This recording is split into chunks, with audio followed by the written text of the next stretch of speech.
देखिए आप किस कदर जो है नैनीताल में बर्फ़बारी शुरू हो चुकी है।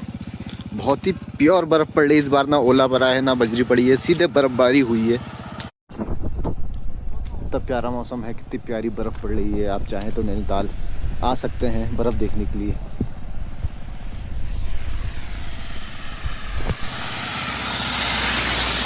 ये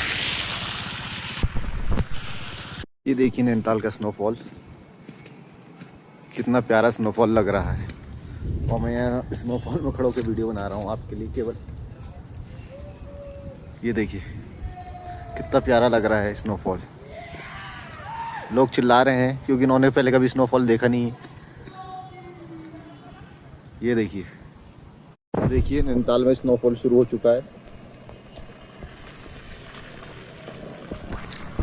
ये मैं हूँ,